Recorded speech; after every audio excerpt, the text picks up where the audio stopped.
Hello children, welcome to CBSE online audio video lessons. Myself Suman Gupta, your Hindi teacher from Set Vidya Mandir English High School, CBSE, Vasai. Children, today we will learn class 5th Hindi literature lesson number 18, lesson name चुनौती हिमालय की part 1. शुरू करते हैं बच्चों part 18 जिसका नाम है चुनौती हिमालय की. पाठ का परिचय जान लेते हैं कि इस पाठ में क्या बताया गया है.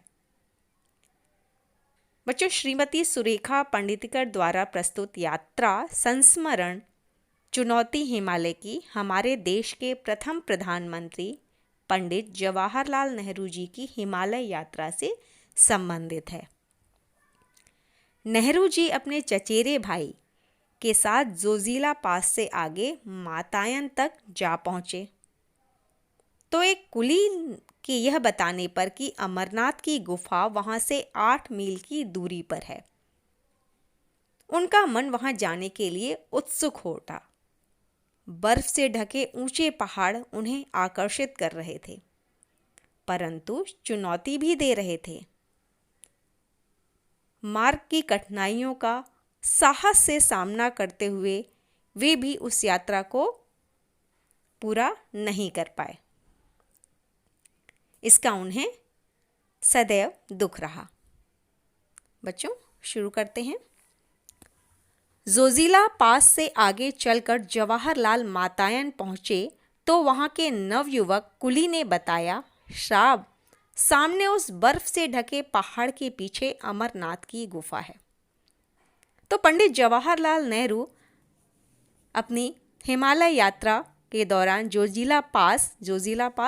जोजिला नाम है और पास मतलब दर्रा, मतलब पहाड़ों के बीच जो रास्ता होता है हिमालय की पर्वतों के बीच में, उसको दर्रा या पास बोलते हैं. तो जोजिला पास से आगे चलकर जवाहरलाल कहाँ पहुँचे? मातायन. वहाँ पहुँचने पर एक यंग नवयुवक कुली जो सामान उठाने का काम करता है, उसने बताया कि साहब, सामने उस बर्फ से ढके पहाड़ के पीछे अमरनाथ की गुफा है. बच्चों, अमरनाथ की गुफा जहाँ पर बर्फ के शिवलिंग बनते हैं और बहुत ही धार्मिक जगह है, हिंदुओं की पवित्र जगह है ये. यहाँ पर लोग हर साल यात्रा करने के लिए जाते हैं और नेचुरल तरीके से यहाँ पर शिवलिंग बनते हैं. तो दर्शन के लिए बहुत लोग यहाँ पर आते हैं. ये जम्मू कश्मीर में है.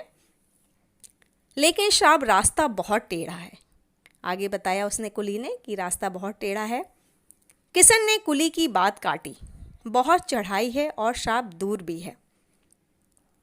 तो बताते हैं कुली और किशन कि जो है रास्ता बहुत टेढ़ा है, कठिन है और चढ़ाई भी है और दूर भी है यहाँ से. कितनी दूर? जवाहरलाल ने पूछा कितनी दूर है यहाँ से? 8 मील साहब, कुली ने जल्दी से उत्तर दिया. कुली ने बताया, यहाँ से 8 मील की दूरी है.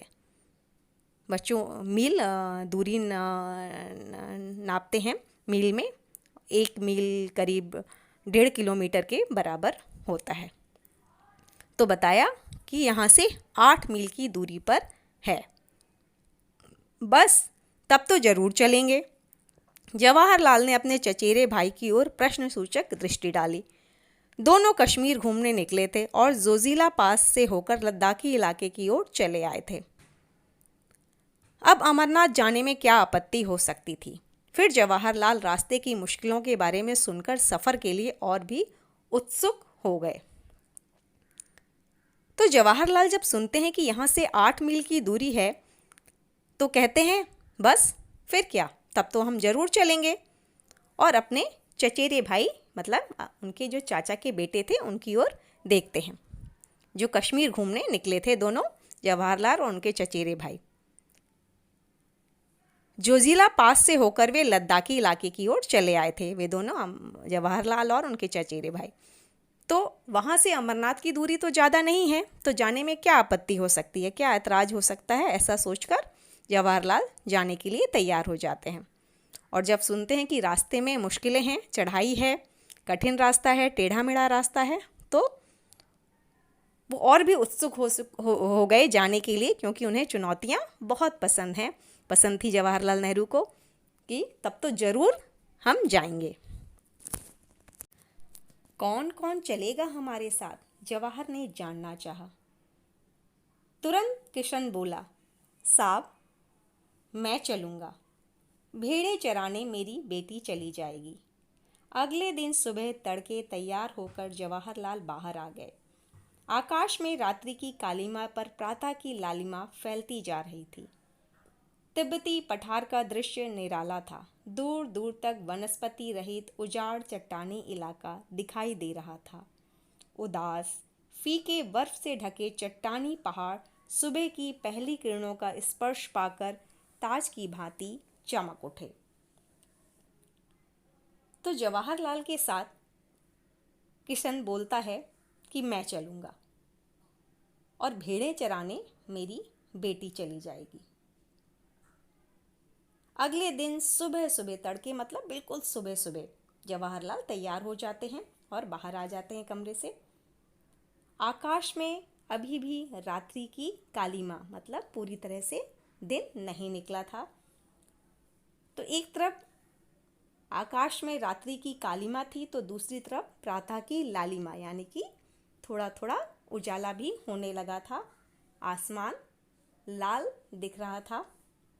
तिब्बती पठार का दृश्य जो सीन था वहाँ से तिब्बत के पठारों का, पठार मतलब प्लेट्यू, बहुत ही निराला था, खूबसूरत था। दूर दूर तक वनस्पति रहित उजाड़ चट्टानी इलाका दिखाई दे रहा था। वहाँ से जो है वनस्पति रहित मतलब पेड़ पौधे नहीं थे, चट्टानी इलाका दिखाई दे रहा था। उदास फीके बर्फ से ढके चट्टानी पहाड़ सुबह की पहली किरण का स्पर्श पाकर ताज की भांति चमक उठते थे। मतलब कि जब इन चट्टानी बर्फ से ढके पहाड़ों पर सुबह की पहली किरण जब पड़ती थी तो वो ताज की भांति, ताज मतलब मुकुट की भांति चमक उठते। दूर से छोटे छोटे ग्लेशियर ऐसे लगते मानो स्वागत करने के लिए पास सरकते आ रहे हैं। और वहाँ से जो ग्लेशियर दिखते, ग्लेशियर मतलब हिमनद मतलब बर्फ़ के जमाव से जो पहाड़ बनते हैं, बर्फ़ की मोटी परत जमती जाती है और पहाड़ बन जाते हैं, वे ग्लेशियर कहलाते हैं। तो ऐसे लगते कि जैसे वो पास सरकते आ रहे हों और बुला रहे हों। दूर से छोटे छोटे ग्लेशियर ऐसे लगते मानो स्वागत करने के लिए पास सरकते आ रहे हों। सर्द हवा के झोंके हड्डियों तक ठंडक पहुंचा रहे थे। तो छोटे छोटे जो ग्लेशियर थे, हिमनद, बर्फ़ के विशाल जमाव से बने छोटे छोटे पर्वत, वो उनका स्वागत करने के लिए मानो पास आ रहे हों। और ठंड बहुत ज़्यादा हो रही थी, हड्डियों तक ठंड पहुंच रही थी, ऐसा लग रहा था। जवाहर ने हथेलियां आपस में रगड़कर गर्म की और कमर में रस्सी लपेटकर चलने को तैयार हो गए। हिमालय की दुर्गम पर्वतमाला मुंह उठाए चुनौती दे रही थी। जवाहर इस चुनौती को कैसे न स्वीकार करते। भाई किशन और कुली सभी रस्सी के साथ जुड़े थे। किशन गडेरिया अब गाइड बन गया था। तो ठंड बहुत हो रही थी। जवाहरलाल ने अपनी हथेलियां आपस में रगड़कर गर्म की और कमर में रस्सी बांधी। उस रस्सी से उनके भाई किशन और कुली सभी जुड़े थे। हिमालय की जो मुश्किल पर्वतमालाएं थी वो चुनौती दे रही थी, ललकार रही थी जवाहर को। लेकिन जवाहर उस चुनौती को कैसे ना स्वीकार करते। सब उनके साथ रस्सी से जुड़े थे और जो किशन था, भेड़ बकरियों चराने वाला गडेरिया, वो अब गाइड का काम कर रहा था, सब जानकारी उनको दे रहा था। बस 8 मील ही तो पार करने हैं। जोश में आकर जवाहरलाल चढ़ाई चढ़ने लगे। यूं 8 मील की दूरी कोई बहुत दूरी नहीं होती, लेकिन पहाड़ी रास्तों पर 8 कदम चलना दूभर हो गया। एक एक डग भरने में कठिनाई हो रही थी। तो जवाहरलाल ऐसे तो कह रहे थे कि 8 मील की दूरी कोई दूरी थोड़ी ना होती है, और जोश में आकर चढ़ाई चढ़ने लगे। लेकिन इन पहाड़ी रास्तों पर 8 कदम भी चलना मुश्किल हो गया। एक एक डग यानी कि एक एक पग पैर रखने में कठिनाई हो रही थी, क्योंकि रास्ता बहुत टेढ़ा मेढ़ा, ठंडी हवाएं थीं और चढ़ाई भी थी, इसलिए बहुत मुश्किल हो रहा था। रास्ता बहुत ही वीरान था। पेड़ पौधों की हरियाली के अभाव में एक अजीब खालीपन सा महसूस हो रहा था। कहीं एक फूल दिख जाता तो आंखों को ठंडक मिल जाती। दिख रही थी सिर्फ पथरीली चट्टानें और सफ़ेद बर्फ। फिर भी इस गहरे सन्नाटे में बहुत सुकून था। एक ओर सूं सूं करती बर्फीली हवा बदन को काटती तो दूसरी ओर ताजगी और स्फूर्ति भी देती। रास्ता बहुत वीरान था, मतलब खाली था। कोई नहीं था आसपास। पेड़ पौधे और हरियाली भी नहीं थी। एक अजीब सा खालीपन लगता। कहीं मुश्किल से एक फूल दिख जाता तो आंखों को सुकून मिलता, ठंडक मिलती। लेकिन दिख रही थी पथरीली चट्टानें, सफ़ेद बर्फ। फिर भी इस सन्नाटे में, खालीपन में एक सुकून था।